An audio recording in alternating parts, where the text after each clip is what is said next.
The Illinois Coalition for Immigrant and Refugee Rights grew out of the Chicago Committee for Immigrant Protection in 1988 after the passage of the 1986 amnesty.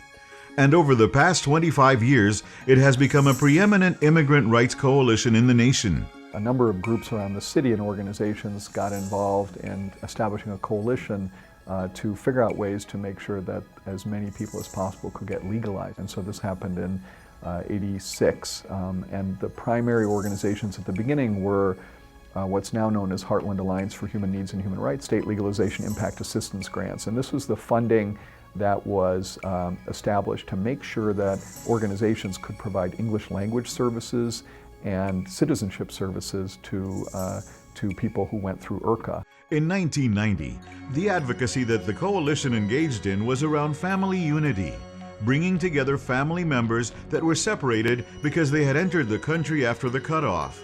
In the 1990s, as the immigrants that had applied for the 1986 legalization became eligible for naturalization, the coalition became an important part of making the American dream a reality for those immigrants that had benefited from the 1986 law. The 1990s were also a time of economic boom that attracted a large number of immigrants. What happened particularly in the 1990s is that we saw a huge increase in the number of immigrants in the state of Illinois. The availability of jobs was a major factor. A number of people who were gaining citizenship through the amnesty program from the late 1980s and early 1990s, and many of them were petitioning for their family members to come to the United States. The year 2000 was the first time that there were actually more immigrants living in the Chicago suburbs than in the city of Chicago. This broke with a long historical pattern. Illinois' immigrant population grew by more than 60% between 1990 and 2000. A set of laws passed under the welfare reform that would limit eligibility for services to legal immigrants, and the immigrant community was faced with more challenges about understanding the reform. The coalition rose up to the challenge and assisted community organizations on how to best serve the needs of immigrant families. We had 17 members, and all of them were very large organizations, and it was a little disconnect with the ethnic groups. First goal was to expand the membership, to build a base, those groups to being the place where they came to develop their agenda, build the relationships, and build the power that they needed to move forward. Advocate for $2 million for language access, and we received that money. So we were very successful in passing legislation, in approving programs, and getting money. It was for us a tremendous moment in the growth of the coalition, not only in terms of its budget, but also its power and influence. After a period of hard work and great leadership locally and around the country, as well as negotiations between Presidents Bush and Calderon, federal immigration reform was about to become a reality.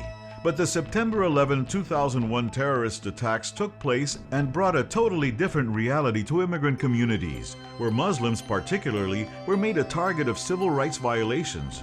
Under new leadership, the coalition embarked on the task of protecting the rights of immigrants and began a new push to reform immigration laws for the growing immigrant community. The attacks of September 11th derailed all forward momentum for immigrants, specifically for legalization for the undocumented. And then there was a lot of attacks on the Muslim community. We did a statewide Immigrant Action Day visiting the offices of every congressperson and senator in the state in 2002. We had the Immigrant Worker Freedom Rides, in which we toured the state in a bus and joined 100,000 people in DC and in New York State in 2003. We passed in-state tuition allowing undocumented children to pay the same tuition that their classmates in high school pay, and that be able to attend public colleges and universities. There have been the most historic marches, I think the largest in the nation.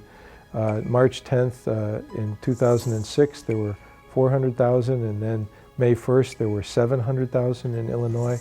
And in every election cycle, we've registered people and turned them out to vote.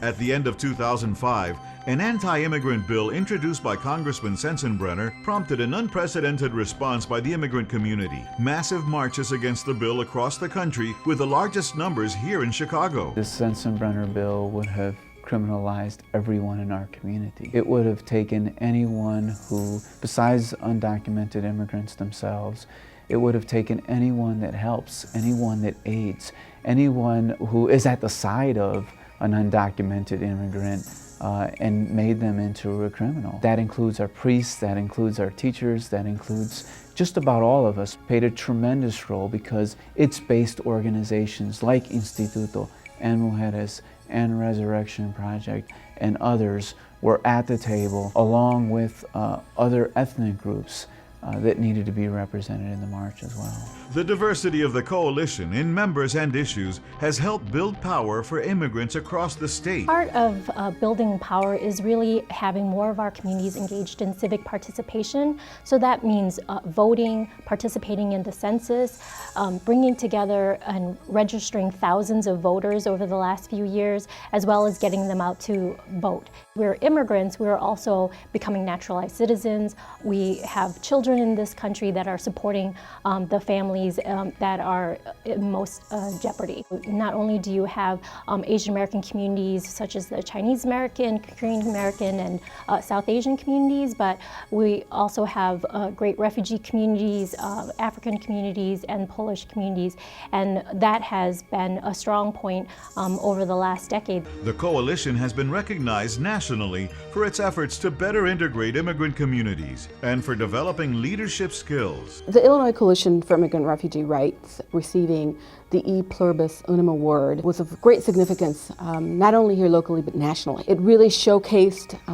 ICIRR's work integrating once immigrant communities, you strengthen the entire state. It is through making it possible for immigrants to become U.S. citizens through the application process, who will then be much more involved with the political process. The coalition has worked closely with different groups, including undocumented youth. Over the years, diverse groups have contributed to strengthening the coalition, which currently has 138 member organizations.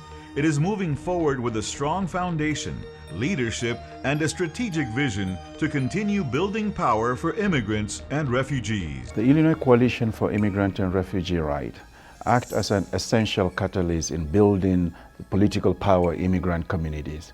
At a time when immigrants have been an integral part of the state's population, and indeed the demographic feature of the state depends on immigrants, it is vital to have a coalition like the ICIRR to prepare the next generation of leaders and to engage these growing immigrant communities in the civic life of this great state of Illinois. The Illinois Coalition is a place where people from all over the globe come together in Illinois. We are a growing force in, among the population. A very positive trend, and I think bodes well for the future. Leadership for the state. The power to make things that we want better a reality. And it's such an effective organization across the state. Of various backgrounds who speak different languages with one voice. It's the voice in the night, a voice of hope, a voice that ensures that those who are voiceless, afraid, living in the shadows, can hope that tomorrow will be better.